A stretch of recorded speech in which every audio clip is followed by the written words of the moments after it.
Wasn't Goonies your very first film? First time I was ever in front of a camera. Yeah. They'd go action, and I'd go, this is so dumb, or whatever. I loved playing Thanos. I loved being with the Russos. Thanos has to fit if you're going to bring him back.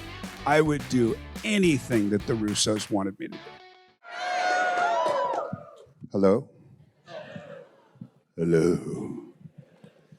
Oh, it's so awesome to be here. I'm sorry, I won't take your kind of host position.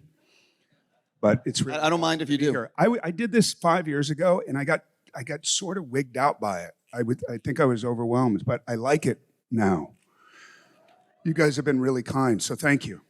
All right, goodbye. If a middle-aged person approaches you on the street, when they're walking towards you, do you know if it's a Marvel person or a Goonies person? That's a good question. That's a good question. Wait, let me just think for a moment. Yeah, man, Goonies, they always have a super big smile on their face, because there's like generations of reference, whereas Thanos, they're already shaking before they get to me. Because they want to be Thanos, but they know I'm Thanos. Wasn't Goonies your very first film? First time I was ever in front of a camera. Yeah. Everybody thinks because my dad was an actor that I grew up in Hollywood, and I didn't. I grew up in Paso Robles. I grew up on a horse ranch. I grew up feeding 65 horses and all that kind of thing. So I didn't grow up around Hollywood, so I wasn't used to it. So I ruined a half a day of filming. The first day I filmed was the scene with Sean Astin where I'm doing what's that contraption where you're doing the chest? The exercise thing. Yeah, the exercise thing.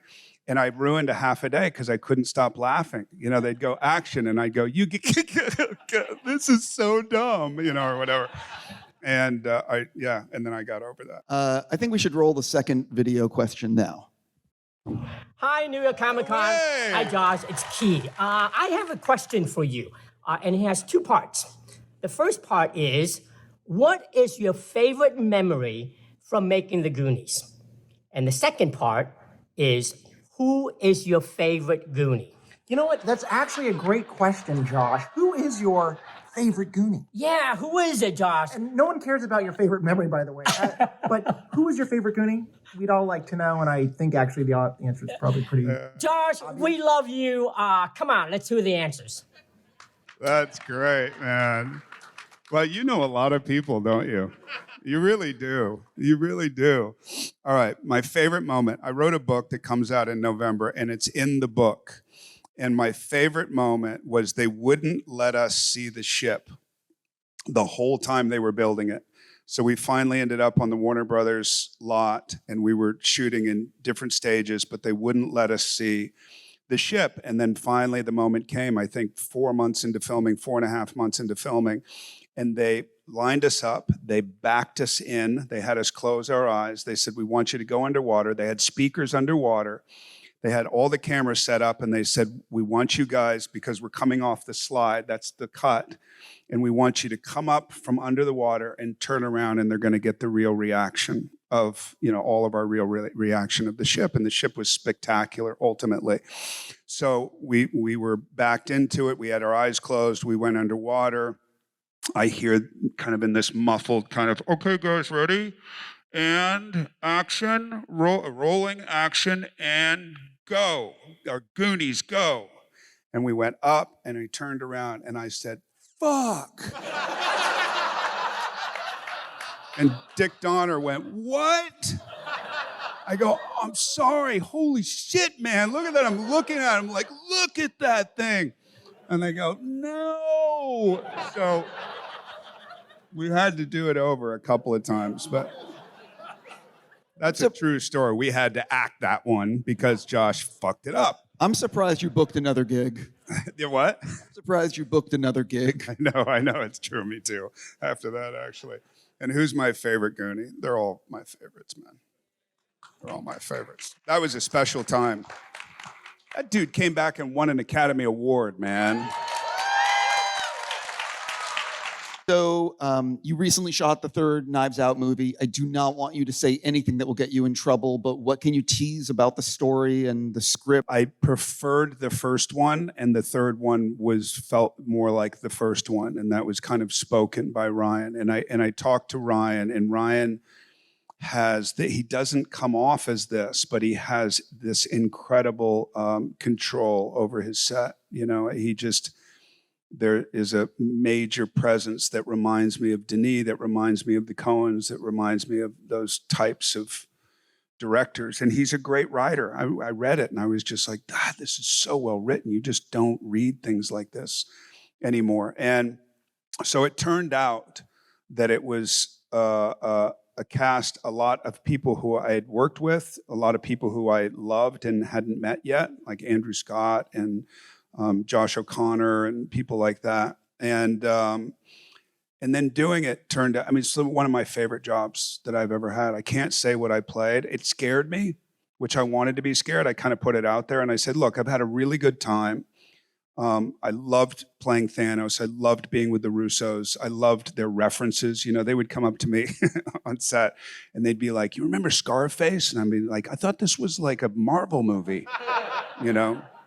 So they knew how to reference and get me going and all that. But I loved that whole time. But I just said to my agent, I said, I need to be scared. We need to find something that, and then that was offered. And it's good. How early in the process when you were cast to play, did you find out, did you know ultimately the big arc? How much did you know what you were actually getting into when you first signed on? Nothing. Like, for real. And there was some talk about playing this guy Thanos, and it was basically a cameo. And they said, we're thinking that the plan is it's going to have a much bigger impact later on, but we don't know what that is yet. And they would get together, they would rent a house in Palm Springs and like flip burgers and go like, okay, so you know Thanos, right? And they go like, yeah, like he's like the most powerful. And he's like, okay, not the most powerful, but like they have those conversations.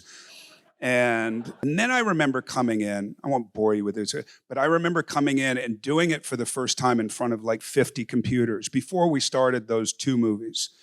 And I had kind of had this like Richard Burton thing in my head, not actually Richard Burton, but it was much more formalized, like Thanos.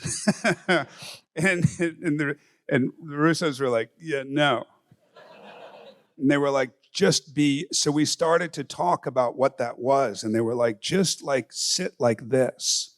And then that changed everything. What was your reaction when you heard that the Russos were coming back for Secret Wars and Part 2? It's possible in Secret Wars, because it's a different universe, that, you could be reemerging in some other, a different version of the same character. Thanos has to fit if you're going to bring him back. I would do anything that the Russos wanted me to do. So you're not going to hint at all. Has anyone called, or do you want to flat out deny? You know what I mean?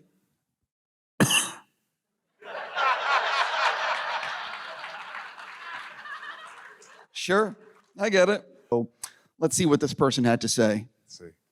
Hi, my question for Josh Brolin is about the feature film Dune. Now, there's this one moment where the esteemed actor Oscar Isaac, playing Duke Leto Atreides, asks to bring in Stilgar. And in the moment, if I remember correctly, he says, "Let him pass. Let him pass." And I know that this particular acting choice, he did it every single time exactly like that. And you, Josh Brolin, found it remarkable, hilarious, maybe even threatening. And I'm just wondering, what was it about that choice that has made you continue to make fun of that and him for quite a few years now?